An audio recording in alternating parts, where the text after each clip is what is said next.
I asked you if you chased coffee or gear. Most of you all said coffee. I did too. We may be both wrong. Hear me out. Get a new bag of coffee. You read all the notes. You get excited.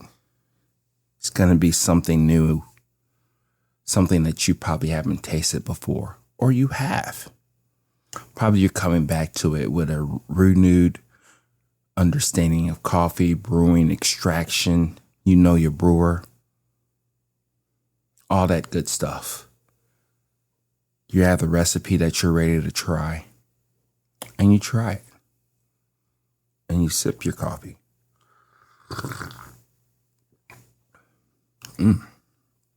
It's good. It's interesting. It's tasty. And you keep sipping it and sipping it and sipping it. And then you sit there. Don't lie to me. After you finish that first cup of coffee of the new bag, or in this case, halfway through your coffee, you're like, oh, okay. I got it. I got the excitement from it. You brew it a couple more times. And you try to do it different ways to see if you can bring out different things. And it gets to the point to where you know this coffee. You know its personality. You know its quirks. You can explain why you like it or why you don't. Things that you will like to improve on in the coffee. Things you'll like to talk to the roaster about if they can change this profile or that. And then you have this mostly full bag of coffee. And now you are wondering what the hell you're going to do with it. You're going to drink it, right? You're going to still finish it. You may freeze it after a couple more brews. But the excitement is gone.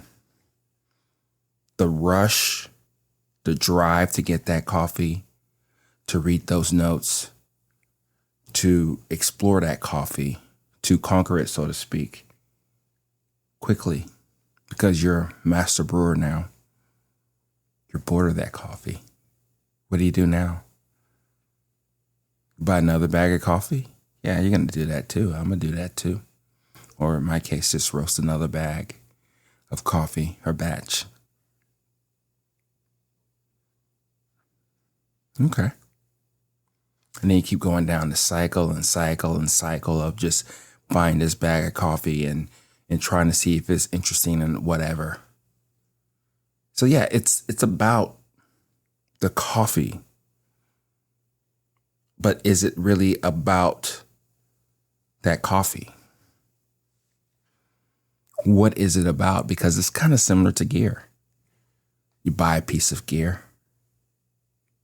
You use it. You see what it's all about. You figure out some of the quirks.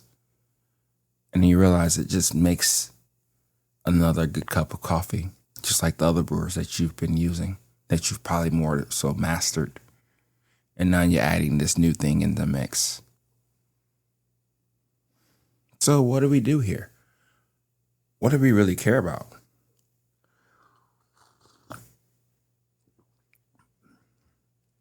I think what we should think about more than anything is comparison. Like, how does this coffee compare to the previous coffee that you had? What does it taste like? How is it different? That's where I believe the excitement will come.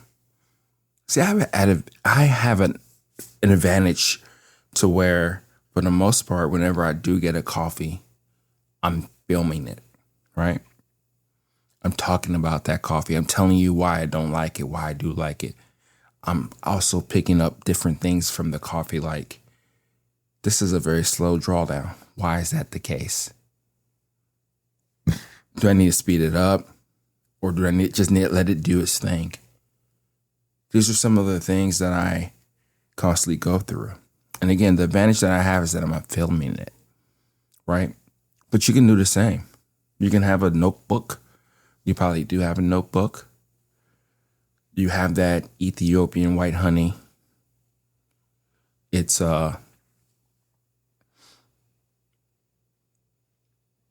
actually processed and harvested and grown at this elevation. You write those notes down, right? And then as you do that, you start to pick up little patterns. You start to see things for what they are, right? You start to pick up that you actually like a peak bourbon over all the other coffees that you are drinking. You realize that you actually prefer lightly roasted coffees. Not any lightly roasted coffees. Not like Brazilian coffees that has sometimes, depending on the coffee, a hint of lemony taste and then it dies down as light roast. No, you're talking about those African coffees, those Colombian coffees, those coffees that kind of just gets more interesting as you extract. But you have that in your book. Those are your comparison notes. Those are the things that you're like, not necessarily putting this coffee against this coffee, but you're just comparing them back and forth. It's like Pokemon cards, right? It's something that you can actually grab a hold of and understand. And as you jot down your notes and figure out this coffee and that, hopefully you'll start to pick up in between the lines is that you just wrote something about yourself. Like the intimate details of what you like about the hobby that you love, right? You start to pick up on things that you didn't really know about yourself. It's kind of trippy, right? You have this book that's talking about coffee, but then when you really think about it, you're talking about yourself. You're talking about your palate. You're talking about what you truly, really care about. That's what comparison gets you. That's what this journey of following that coffee gets you. Because I'm just talking about me. For the most part, unfortunately, after a couple of rounds with that coffee, I'm done with it. But then again, once I start putting this together, start understanding it even more so, I start coming to the understanding is that the joy and the gift that we have with coffee is comparison. That's why it's very important that we try so many different coffees. Light, medium, dark, anything in between, from different regions, from this processing method that may be bullshit to one person, but may be awesome to another.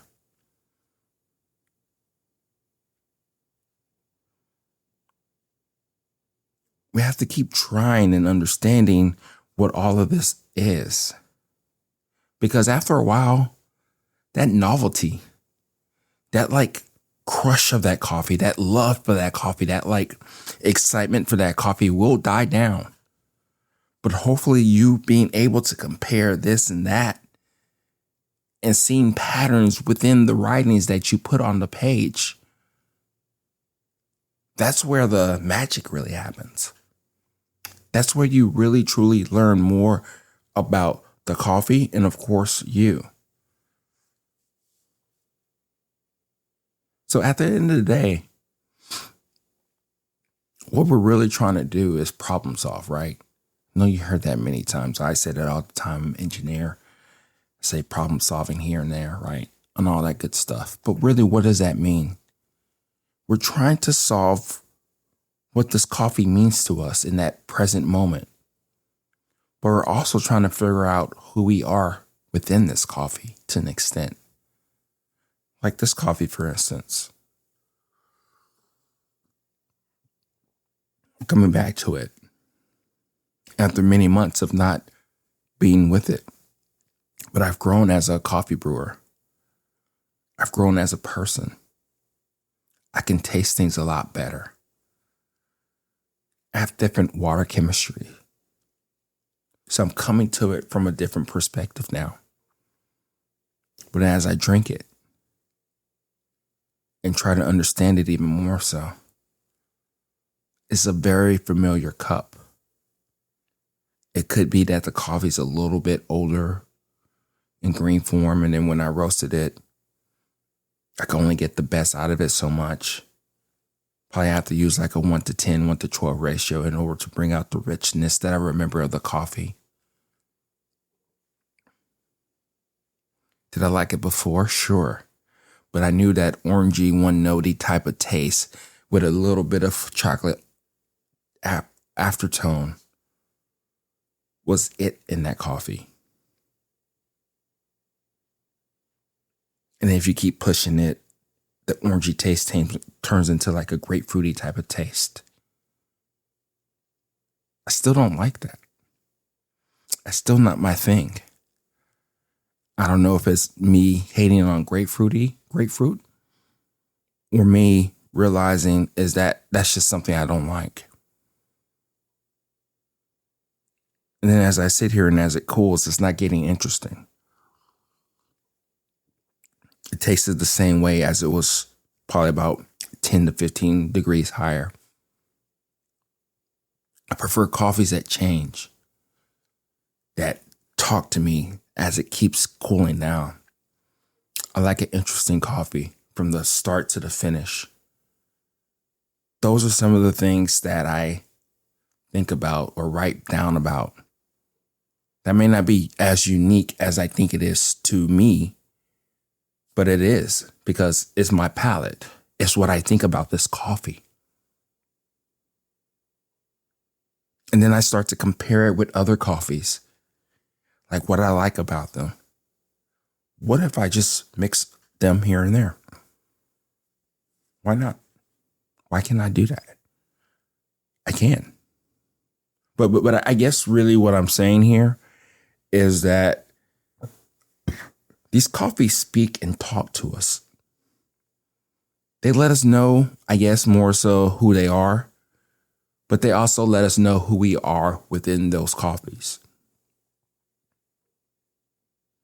So explore, figure out that coffee, because you know, after a couple of brews, you may just get bored of that coffee instantly, or not. Probably you're just going to be enjoying that coffee for however long you need to, which is perfectly fine, which I wish I was there more than anything. But use that comparison side of all of this. See what it's really all about. Because if you can compare this and that, you start to pick up on patterns and all that stuff, and you realize that you're just talking about yourself and how have you grown in this whole thing and the person you are and all that stuff. Is trippy. It really is trippy to me as I think about this. It's like coffee can do that. Hobbies can do that. Yeah, they can. If you pay attention, I think. So this is Okie at Everyday Beans. Let me know what you think. What's your high with coffee? What is it? Is it a comparison game? Is it actually just the chase of figuring out that coffee, conquering that coffee, seeing what it's all about, seeing if you can get sweetness out of that coffee? What is it? Talk to you later. Bye.